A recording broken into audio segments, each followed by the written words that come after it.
What's happening, folks? Back with another reaction, back with some more hardcore, back with another sleepy Luca, very elastic Luca, and we're going to listen to a tune that is technically what I would call speedcore. Now, my confidence in speaking about subtypes and sort of subgenres of acid trance or acid techno is much stronger because I have a longer and more detailed history of buying vinyl in those genres.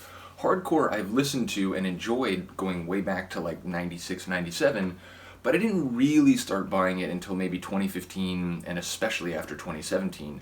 Even though I did have, let's say, a dozen hardcore records that I got in my original phase of buying records, like, again, I got my tables 98 and I bought records pretty solid until like 05, and then I took a couple year hiatus. I did get some records during that period, but then like 08, 09, I sort of got back into it, and like I said, when you hit 2015, I was feeling hardcore, and I was like, you know what, I really want to get more hardcore vinyl so I can start playing hardcore sets more than the like one set that I was able to play. Because again, I had like 10 records and like, yeah, okay, maybe that's like 25 tunes, so maybe I had enough material for like 2 sets, but that was about it. So 2015, I started buying a lot of hardcore. 2017, I discovered Formex tunes, and that was a game changer for me, as I've talked about in a couple videos, because up until that point, I was essentially buying like mainstream hardcore on vinyl, which again, I like mainstream hardcore. I got nothing against it, and there's a lot of good artists that work in that vein. But when I discovered Formex tunes and I discovered this sort of world of early hardcore, like gabber sounding hardcore but produced now, and perhaps, you know, a bit more mature and sophisticated sounding, but that same vibe, that same attitude and the styles of the artcore, of the, again, the like classic gabber sound that I got into when I was first into rave parties. So finding his work brought me to find out other artists like Danny Tribe and Slugnoid, and then it, you know, brought me to start getting vinyl from Mokum and Cenobite and a number of labels that, you know, are now, you know, my favorite records that I've been following in the genre for the last couple of years. So basically 2017, I started buying more hardcore vinyl, and more specifically the kind of hardcore that I had always been looking for. Long story short, my knowledge of hardcore is therefore like decent, but it's not hyper elaborate. There's people on Discogs that are kind of like me in the realm, like what I do for acid techno and acid trance, right? These long, crazy, detailed, like arcane reviews. There are people who do that for hardcore. There's one in particular, I'm blanking on his name. It's like Two Styles or something like that. But he writes these elaborate reviews, and I remember talking to him, or I wrote a review about this record, and then he wrote a review about it after that. And what I was saying is that the tune by HCM, Hardcore Milano, Velo-City, which it's Velocity, but there's a dash, like Velo-City, but it's sort of a play on words because it's very, very fast. And I was a little unsure when I wrote my comment. I was like, I really love this tune. Tempo-wise, it strikes me as speedcore, but because I'm not like, I don't have this long history of sort of following the different subgenres and so on, I don't know if that's a label that people would use. And then the other guy who comments on a lot of hardcore records came along. He said it's like classic speedcore. You could even call it terrorcore, which struck me as funny because like when I think of the phrase terrorcore, I think of like really fast and wicked hardcore with like crazy like horror movie samples and so on. But this track is anything but that. It's fast, it's powerful, but it has this light. You're like in this crystalline other dimension of like very ornate and sort of fragile artifacts. Like it just feels like you're walking in this like ice forest or something. It's like this uplifting and again very like crystalline sort of tune. So when I think of this track, I don't think of the phrase horror or terrorcore. So it was interesting for me to see him write that, but apparently it just has to do with the tempo and sort of the nature of the percussion and so on. Bottom line, I think we are listening to a speedcore track, maybe a terrorcore track, but when I say that, I promise you the tone of this track will be anything but terrible or horrible. It is very uplifting and euphoric, but it's not happy hardcore. I wrote that in my in my Discogs review, when I said, you know, despite the fact that I think this is very uplifting and sort of euphoric, it's not happy hardcore. Like, it's, you know, the kick drum is not punchy. It's like full and powerful like a gabber kick drum. the bass line is, you know, big and vibrant. It's not that kind of like warm, like hollow kick drum that you get in happy hardcore. And there's no pitched up like pop song vocals. Like it's not happy hardcore. It's just euphoric speedcore. So again, these are labels that I feel a little bit uncomfortable using because I don't have the craziest long history in the genre. Nevertheless, we are going to listen to, as I said, HCM, Velo-City, or probably more accurately, Velo-City. And this is, what year is it? This is Mokum 194B is the release, and the year is 2019.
After, but it's such a unique tune.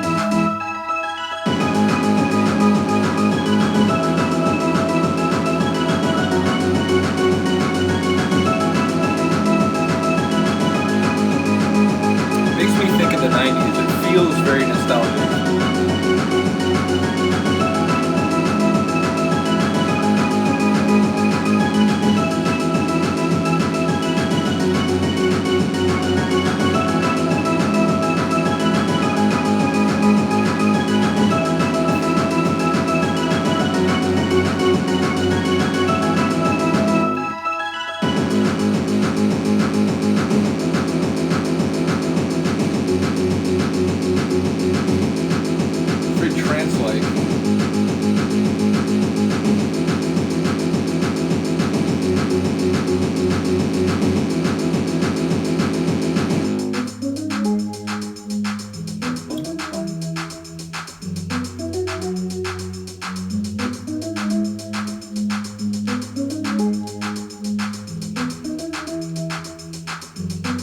It's a cerebral hardcore tune.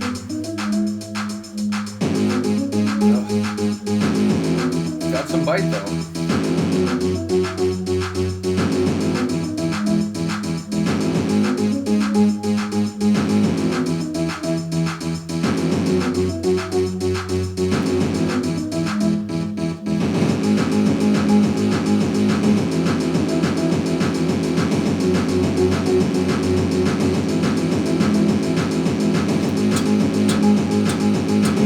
Often talk about like hardcore, you can dance to it like with every kick, or you can kind of do the like every other, and I feel like this tune lends itself to that every other sort of rhythm.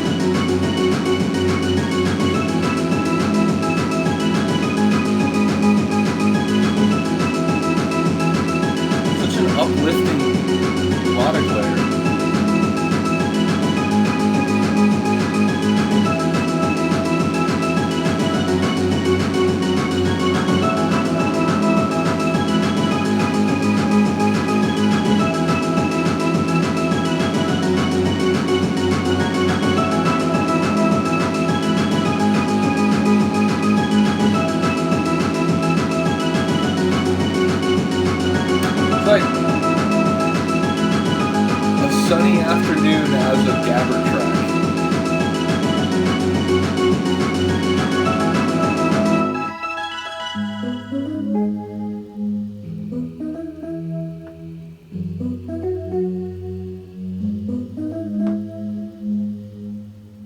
positively love that tune. Not so much the pop that came right there at the end, but no, I really love that track. I will say, as I did in my Discogs review, it's a track that as a DJ, and given, you know, the hardcore I have, which now, you know, I have like maybe 100 hardcore records. I have, you know, expanded my hardcore collection like tenfold.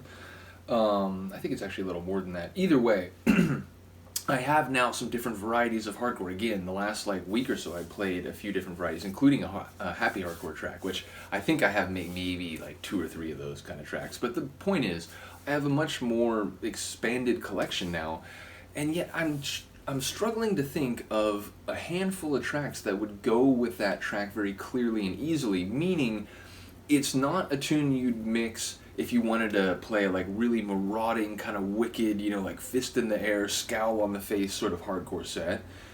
It's not a happy hardcore tune, so I wouldn't mix it with happy hardcore. It's not a mainstream hardcore tune, so I wouldn't mix it with like anger fist or like nitrogenetics or like those kind of tracks. So I don't know, like it's sort of a weird tune, and maybe there are other types or other labels that kind of have a lot of tracks that are maybe in this vein. There's another HCM tune, I think it's called Lost, that it could maybe fit with this because it's similar. It's like hard and fast, but it has this really melodic sort of atmosphere, although that one maybe not quite as euphoric and uplifting as this. Regardless, I love this tune. I'm not sure what set I would use it in. It has this sort of like, it's so its own thing quality that I'm not sure that I have a lot of other records that would work with it without like dramatically changing kind of the atmosphere. So yeah, it's a really cool tune, but at least so far I haven't really used it in any of my, say, Sounds from the Void mixes, which is a video hardcore DJ series that I have here on the channel. I think there's like 8 installments, maybe 9. I think 9. But the point is, I don't think I've used that tune yet because there's just not enough other tunes that have that like atmospheric, melodic, speedcore sort of flavor. So yeah, it's a great tune, but as I said, I think it's, for me, it's more cerebral, and that may just be my own limitations as a hardcore DJ. I just don't have enough other records that could go with this, but either way, I do love the track independent of my sort of status as a DJ in my collection. It is a really top tune, and yeah, like I said, I was interested to hear that other guy who speaks a lot about hardcore refer to it as like early terror in its stylings, whereas again, speedcore, that makes perfect sense to me, but terror, maybe I've just had a misunderstanding of exactly what constitutes terrorcore. But either way, a top tune. Shout out to HCM. Let me know what you think. I'll see you next time. Peace.